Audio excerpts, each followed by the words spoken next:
नमस्कार, आप देख रहे हैं थिंक गुड 24 न्यूज चैनल।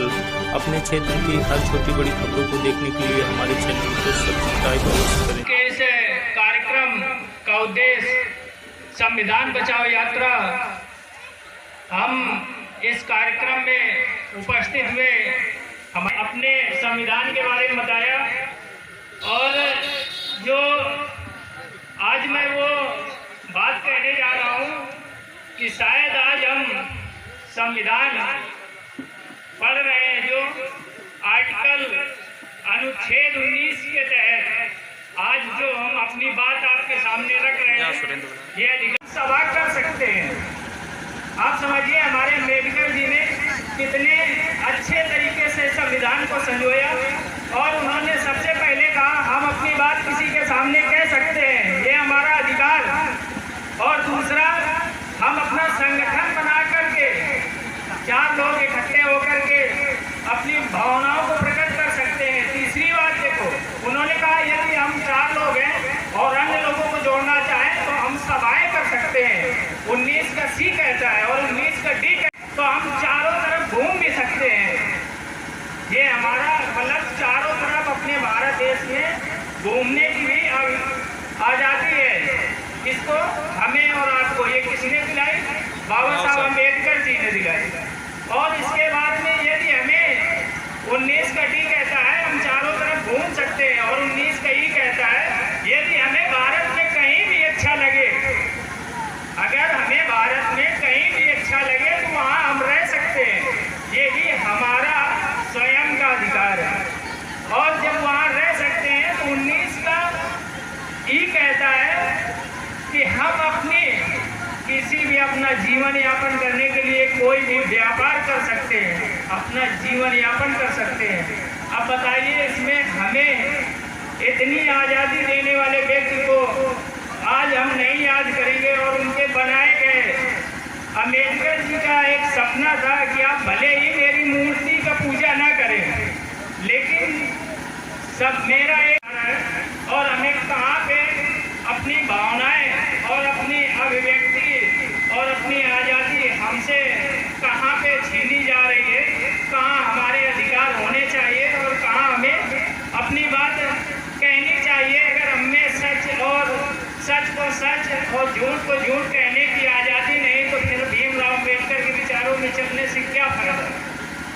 आज आपको बता रहे हैं भीमराव अम्बेडकर जी के, अभी हमारे कथक वाचिका जी ने बताया कि उन्होंने अपने पुत्र के लिए जबकि हालात ये थे, भीमराव अम्बेडकर जी के पास जिस समय संविधान बन रहा था उस समय इनके एक बेटे की तबीयत बहुत ज़्यादा खराब थी और उसकी तबीयत इतनी ज़्यादा खराब होने के बाद इसके घर में लाश रखी हो, भीमराव अम्बेडकर के बेटे की लाश, और उसको छोड़ करके गोलमेज सम्मेलन में शामिल होने के लिए गए थे और ये कहकर गए थे कि शायद अगर हम आज इस बच्चे अपने बच्चे के लिए रुक जाएंगे तो कल हमारे भारत देश में होने वाले छोटे छोटे जो नौनिहाल बच्चे हैं उनके कह जाएंगे कि अपने बच्चे के लिए इन्होंने ऐसा नहीं किया। और उन्होंने अपने बच्चे की 100 को लांग करके अपने संविधान को लिख करके और पेश करने का काम किया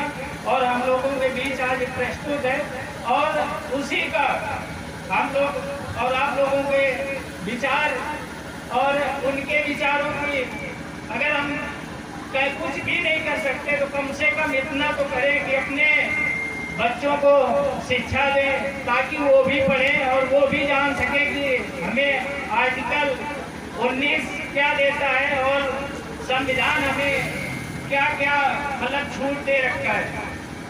लेकिन हमें जब नहीं मालूम होता तो हमारे गांव में अगर कहीं भी किसी के घर में छोटा सा विवाद होता है, पुलिस आती है और उठा करके ले जाती है। शायद आपको ये नहीं पता कि हमारे बाबा साहब ने हमें क्या अधिकार दिए और किस अधिकार के तहत पुलिस का अधिकार है हमें उठा ले जाए। लेकिन वो जानते हैं कि इनको अपने अधिकार के बारे में जानकारी नहीं है तो अपनी तानाशाही दिखा करके और आपको ले जाते हैं। उसकी सबसे बड़ा एक ही कारण है केवल शिक्षा।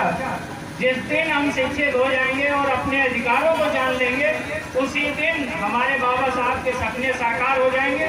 इसी के साथ यहाँ पर उपस्थित समस्त सम्मानित बुजुर्गों को नमन करता हूँ और मेरे हम उम्र साथियों सभी से आग्रह करना चाहता हूँ कि इस जो हमारा आज का ये कार्यक्रम है, इस कार्यक्रम को सफल बनाने में जिन्होंने अपना विशेष सहयोग दिया, उनका मैं तहे दिल से अभिनंदन वंदन करता हूँ। इसी के साथ जय हिंद, जय भारत।